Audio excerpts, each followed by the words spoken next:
Israel पर Hamas के हमले और इसके बाद इसराइल की जवाबी कार्रवाई पर मुस्लिम देशों की प्रतिक्रिया कई लोगों को हैरान कर रही है।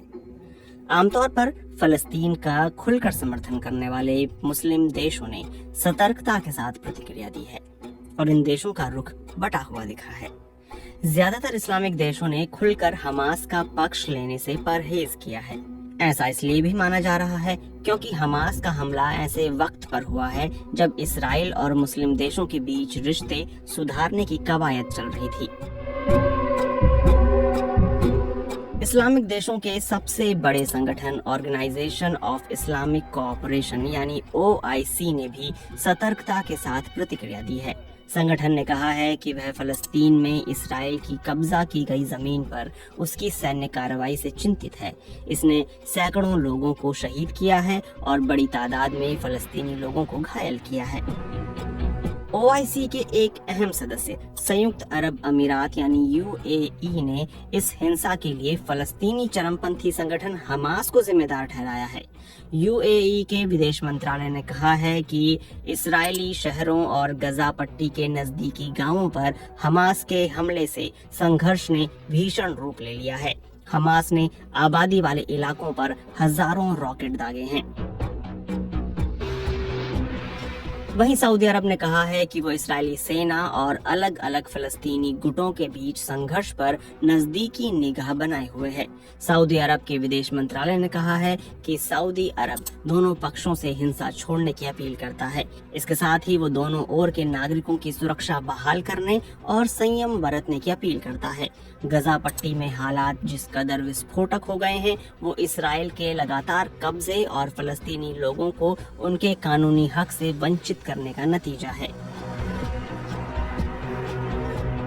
सबसे ज्यादा चौंकाने वाला रुख तुर्की का रहा है। आमतौर पर इसराइल पर हमलावर तेवर अपनाने वाले तुर्की ने बड़ी ही सधी हुई प्रतिक्रिया दी है।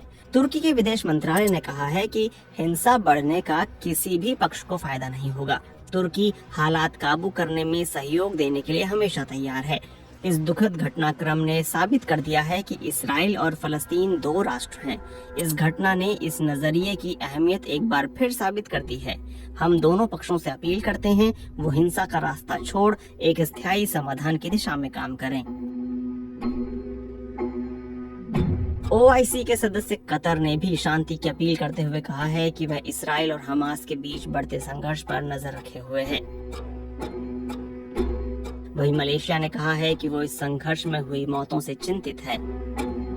इंडोनेशिया के विदेश मंत्रालय ने कहा है कि इस समस्या को किसी भी तरह सुलझाना होगा। वहीं इस मामले पर पाकिस्तान का रुख रातों रात बदलता दिखा। पहले उसने इसराइल पर हमास के हमले का विरोध नहीं किया था। हालांकि उसने जवाबी हमला करने वाली इस्राएली सेना की भी निंदा नहीं की थी। लेकिन अब पाकिस्तान के विदेश मंत्रालय ने फलस्तीन का साफ तौर पर समर्थन किया है। पाकिस्तान के विदेश मंत्रालय ने कहा है कि पाकिस्तान फलस्तीन के समर्थन में खड़ा है और इसराइल की कब्जा करने वाली सेना की हिंसा और अत्याचार को खत्म करने की अपील करता है। बांग्लादेश और मालदीव ने भी कहा है कि फलस्तीन को उसका हक मिलना चाहिए। वहीं इसराइल पर हमास के हमले का ईरान ने समर्थन किया है।